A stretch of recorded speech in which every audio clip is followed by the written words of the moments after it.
Saya sudah pernah mengatakan bahwa kita sedang masuk dalam new era, new normal.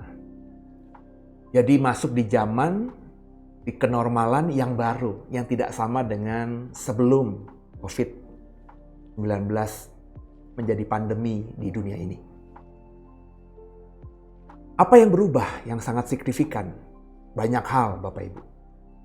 Tapi yang saya amati adalah perubahan digital, di mana era digital sekarang ini akan semakin mempengaruhi hajat hidup orang banyak. Sosial media, entah itu Facebook, Twitter, Instagram, atau platform-platform yang lainnya seperti YouTube, sekarang lagi TikTok, lagi booming. Mungkin beberapa waktu ke depan nanti ada platform-platform aplikasi yang lebih menarik lagi. Itu akan menghujani tanda kutip kita yang hidup di era digital ini. Kita masuk dalam revolusi digital, saudara. Sehingga semuanya sekarang akan masuk dalam era digital. Saya tadi membaca koran bagaimana sekarang ini sekolah ya akan terus melewati digital, proses kita sedang belajar sama-sama. Kemudian juga saya baru baca tadi di koran bahwa beberapa perusahaan besar itu sudah memutuskan sampai 2021 meskipun antivirus dari COVID-19 ini ditemukan untuk memutuskan bekerja di rumah saja pegawainya. Hari Minggu kemarin saya ketemu dengan jemaat yang jadi bos gitu di sebuah perusahaan begitu ya. Terus saya tanya, gimana hasil dari work from home ya, jika diukur dibandingkan dengan kerja di kantor gitu ya. Menurut kesaksiannya nggak ada penurunan. Semua target, semua hasil ya baik dan bahkan lebih maksimal ketika pegawai-pegawai mengerjakan itu dari rumah. Google sudah demikian ya. Beberapa perusahaan besar di Amerika, di dunia sudah mengerjakan ini dan saya yakin, saya percaya gaya hidup bekerja di rumah itu akan menjadi budaya yang baru di tahun 2022 ketika bahkan nanti antivirus COVID-19 akan ditemukan ya. Karena perusahaan tentu lebih murah. Berarti kan tinggal menggaji pegawai saja. Tidak ada misalnya biaya sewa gedung. Kalaupun gedung sendiri tidak ada lagi biaya maintenance. Benar nggak? Biaya listrik, biaya telepon, biaya internet, biaya bayar office boy, office girl, tetek bengek dan lain sebagainya, saudara. Jadi zaman digital ini bagi saya merupakan pintu zaman robotik nantinya. Ya. Jadi ke depan nanti kita akan lebih bermain dalam digital secara holistik. Bukan saja pekerjaan, tapi peribadahan juga akan demikian. Saya sendiri pun kan sudah berkali-kali lewat mimbar kan, saya sedang belajar dan mencari cara, berusaha untuk berlari, untuk benar-benar melayani Tuhan, membentuk sebuah divisi pelayanan, bahkan mungkin kalau Tuhan izinkan mengarahkan gereja yang saya gembalakan ini untuk melayani full secara digital. Ya, makanya hari ini setiap hari Bapak Ibu jam 11.30 saya live streaming via Zoom bersama teman-teman ya, yang dokter bisa bagikan kehebatannya dalam ilmu kedokteran, yang psikolog membagikan ilmunya secara dalam psikolog, yang marketing membagikan ilmunya secara marketing, yang belajar gizi bagikan itu semuanya ya setiap hari live ya. Kemudian juga kita buat renungan harian setiap hari yang di-upload tiap hari dan bisa dilihat Bapak Ibu di channel YouTube The Warriors ini. Dan ini yang saya rekam ini juga nanti akan tampil ya, beberapa program saya, salah satunya yang seperti ini di tiap hari di channel YouTube kami. Jadi kami mau berusaha untuk main di digital secara serius ya, secara serius. Dan Tuhan meneguhkan ini beberapa kali lewat percakapan saya dengan orang, ya, webinar yang saya ikuti, dan materi-materi yang saya terima dari sosial media tentunya. Jadi selain kita masuk dalam budaya digital, ada juga perubahan budaya yang harus kita ubah, saudara. Ya. Hari-hari ini banyak sekali hate speech ya, atau perkataan negatif yang kita bisa bagikan atau mudah kita bagikan kepada orang. Ya. Diekspresikan misalnya kalau orang tersebut adalah konten creator ya, atau orang yang membuat program di digital, program di YouTube, yang ngomong sembarangan aja gitu ya, memaki orang sembarangan aja, seolah-olah tidak memikirkan dampaknya bagi orang lain. Sebaliknya juga penonton gitu ya, penonton YouTube misalnya, akhirnya bisa mudah kasih komen yang negatif juga ya. Misalnya ada konten creator interview gitu ya, orang yang gendut ya, terus di komennya, ngundang itu ya narasumber yang kurus kek, jangan yang gendut begitu, jelek banget di handphone saya ya. Kalimat-kalimat seperti itu kan sering kita temukan. Saya berkali-kali bikin status di Facebook ya, itu di komen yang tidak baik oleh orang ya. Saya tidak memaksakan orang harus mengikuti apa pandangan saya ya, saudara ya. Cuma orang itu harus sadar bahwa saya menyampaikan sesuatu di lapak Facebook saya misalnya. Tentu saya ketika menyampaikan suara hati saya sudah dalam kesadaran ada pro dan kontra. Dan saya juga tahu sebijak-bijaksananya saya membuat sebuah statement ya, itu pasti ada 1-2 yang tidak akan suka. Kita nggak bisa memuaskan 100% orang, saudara. Ya. Contoh yang menarik ya, Bapak Ibu bisa nanti cross check di channel YouTube kita ya. Itu selalu ada yang dislike atau nggak suka gitu ya. Nah, bukan like tapi dislike gitu ya. Dislike-nya sih saya nggak masalah, saudara. Karena wajar saja itu kan. Kita sharing misalnya khotbah saya dari orang yang melihat, ada yang kasih like, ada orang yang tidak kasih like karena mungkin beda teologi, beda tafsir dengan saya. Itu hal yang biasa. Cuma yang menariknya, saudara, saya perhatikan ketika khotbah itu diupload atau materi yang di YouTube kami ini diupload, belum beberapa detik sudah ada dislike, saudara. Terutama kalau ibadah atau khotbah. Khotbahnya belum mulai bahkan, baru masih lagu-lagu gitu, saudara ya. Itu udah ada yang dislike gitu ya. Lah apa yang di-dislike gitu, saudara? Sama seperti kalau ada orang juga belum apa-apa, belum dengar khotbahnya udah like. Lah apa yang di-like gitu, saudara? Ya. Jadi ini bagi saya orang-orang yang memang niatnya nggak baik aja gitu. Terutama yang memberikan dislike itu ya. Yang mungkin sudah benci kah atau apalah, saudara ya. Terus kalau bikin status bukannya, kalau nggak setuju, saya banyak teman yang bikin status di Facebooknya, saya nggak sependapat dengannya. Tapi saya nggak pernah komen negatif di statusnya itu, saudara. Nggak pernah. Kalaupun saya dekat dengan orang itu dan saya tidak sependapat sama sekali, perbedaan saya sangat mengganggu saya ya dengan pandangannya dia, saya akan japri orang itu. Nah, bukankah firman Tuhan juga berkata demikian? Kalau kau lihat ada temanmu salah, menurut ukuranmu salah, tegurlah dia 4 mata. Ya.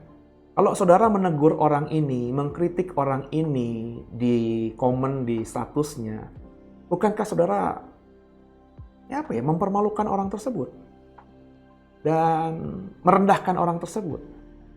Jadi saya ketika menyikapi ini, ya saya lebih baik diam. Atau kalau saya tidak dekat orang itu, kalau dekat kan saya japri, kenapa lo bikin status begitu?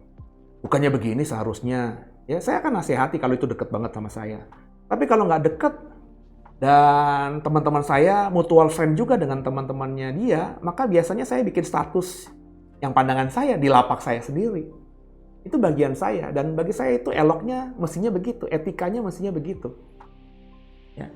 Jadi janganlah membuat negatif ya komen. Kalau bagi saya tolong dihindari lah, saudara ya. Juga jangan bikin juga dengan sengaja konten-konten di YouTube saudara yang negatif juga tentunya. Ya. Kalau saya bikin materi dan saya upload di YouTube And the warriors tentu bukan dengan pemikiran saya ingin berbuat negatif. Tapi andai kata ya yang saya upload itu tidak memuaskan orang, itu hal yang sangat manusiawi. Ya. Kalau misalnya dalam proses perekaman saya salah omong, itu pun atau salah ucap gitu ya. Nah, itu kan sesuatu yang manusiawi juga gitu ya. Ya. Dan saya memang tidak ingin khotbah saya diedit begitu. Biarlah natural saja ya. Orang kalau kenal saya mestinya akan melihat atau mereferensi atau mengkaitkan yang dianggapnya salah itu dengan khotbah-khotbah saya yang lain gitu ya. Karena salah ucap itu kan hal yang manusiawi ya saudara ya. Atau kalimat-kalimat yang tidak terkontrol tiba-tiba terucap ya, yang tidak kita skenariokan di materi khotbah kita terucap, itu kan hal yang manusiawi. Jadi lebih baik langsung japri saya misalnya, seperti saya menjapri teman saya kalau itu dekat. Tapi kalau nggak dekat ya ngapain juga gitu ya. Ngapain juga, diem saja udah ya. Dan saya kalau sampai lihat ada teman Facebook saya itu bikin status yang nggak enak terus gitu, yang beda banget, yang buat saya nggak damai sejahtera, tinggal saya langsung unfriend aja. Apa susahnya? Apakah dosa meng-unfriend atau meng-unfollow atau unsubscribe sosmednya orang lain? Kan tidak. Seperti saya kalau menjadikan orang itu, meng-add orang itu, atau meng-approve orang itu, mem-follow orang itu, atau men-subscribe orang itu kan juga, itu bukannya berkat juga. Bukan saya nambah pahala, kan enggak saudara. Itu kan pilihan kita yang tidak berdampak apa-apa gitu ya, dalam kekekalan apalagi. Jadi kalau saya nggak suka, saya sinyal unfriend aja, unfollow aja gitu ya. Daripada saya misalnya komenin dia di lapaknya dia.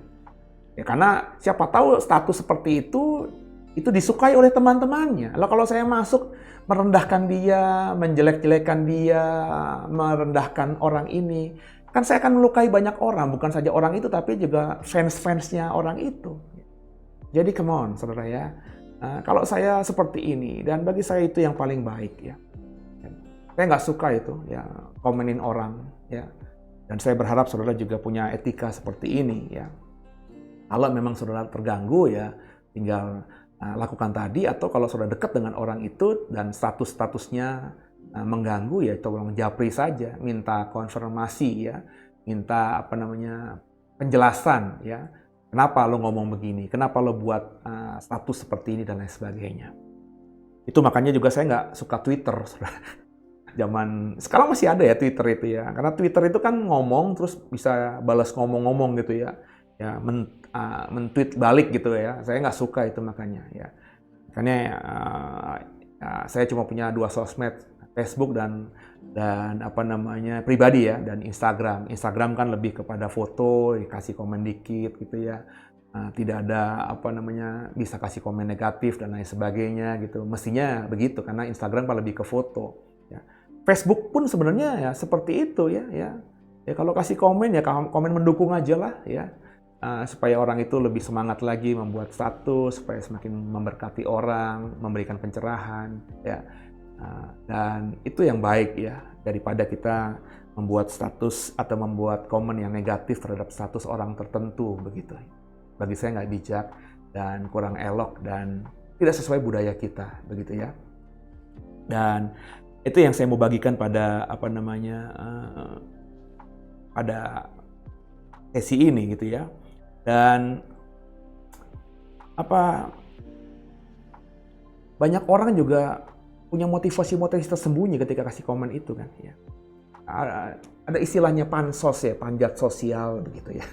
Dia bikin status di sosial medianya nggak ada yang merespon ya, dia akhirnya bikin komen di status orang lain supaya namanya lebih populer gitu ya.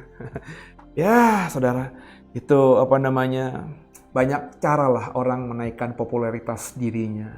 Kalau saya tidak akan melakukan hal itu. Saya bikin materi ini supaya saudara juga memikirkan ucapan saya ini ya. Kalau kau sering bikin atau komenin hal-hal yang negatif terhadap status orang, saudara nggak dapat apa-apa gitu. Nggak jadi berkat juga. Kalau ada pahala, nggak dapat pahala kayak gitu-gituan. Ya. Kalau kontennya bagus, ya dipuji, oke. Supaya orang itu termotivasi untuk bikin konten-konten yang bagus lainnya. Tapi kalau jelek kontennya, ya nggak usah lah. Ya. Nggak usah lah dikomenin. Ya. Saya bilang tadi, ya, tinggal japri dia kalau itu kau dekat dengan dia. Direct gitu, jadi nggak diketahui umum gitu. Klarifikasi gitu ya. Supaya ngerti apa maksudnya dia. Atau kalau kau nggak deket sama dia dan statusnya terganggu, ya coba bikin pandanganmu, upload di statusmu. Supaya orang yang tahu kau temanan dia di sosmed itu tahu, oh beda pandangan. Tapi kalau status temanmu itu terus mengganggu, ya buat kita nggak sejahtera, ya udah unfollow aja, unfriend aja, unsubscribe aja, selesai. Kita nggak jadi stres, kita nggak juga gundah gulana, dan kita bisa tenang, fokus pada sosmed kita, fokus pada teman-teman yang punya status yang sesuai dengan yang kita harapkan. Jadi, jadilah berkat saudara, bagi orang lain. Jangan taruh bara gitu kepada orang. Jadi tegurlah yang baik, jangan terlalu terbuka. Menegur orang langsung terbuka itu tidak alkitabiah. Boleh nggak negur terbuka? Boleh. Tapi ketika ada beberapa tahap yang kata Alkitab sudah kau lakukan. Tegur 4 mata. Nggak didengar, tegur lagi. Kalau nggak didengar lagi, coba bawa saksi, 1-2 orang saksi yang meneguhkan pandangan saudara itu benar, supaya dia dengar bahwa ada kau bawa saksi. Kalau nggak didengar juga, ya barulah ya kita mungkin tegur dia secara lebih terbuka lagi, mungkin di rapat kah, ya di pertemuan terbuka kah, dan lain sebagainya. Tapi kalau saya nggak akan ngelakuin itu. Kalau saya sudah negur 4 mata nggak didengar, bawa saksi nggak didengar, ya sudah, saya diam saja. Ya, kalaupun itu berdampak pada dosa yang fatal, ya saya sesuai dengan firman Tuhan saja. Ya sudah, serahkan dia. Kita sudah lakukan kebenaran, kita sudah coba ingatkan dia. Nggak mau dikerjakan, nggak mau dengar kita, ya sudah. Bukan urusan kita lagi. Dan nggak perlu kita permalukan dia di depan umum. Nggak perlu kita kritik dia di depan umum. Nggak perlu kita komen negatif tentang dia pada orang lain. Beretikalah dalam bersosial media. Kita masuk di zaman digital ini. Saya yakin tahun 2021, 2022, 2023, platform-platform baru akan semakin banyak. Dan karena kita hidup di zaman seperti ini, ketika kita salah menggunakan, ketika kita salah dalam mengekspresikan, maka bisa jadi kita akan kehilangan keselamatan. Karena kekonyolan-kekonyolan yang mestinya tidak kita buat. Haleluya.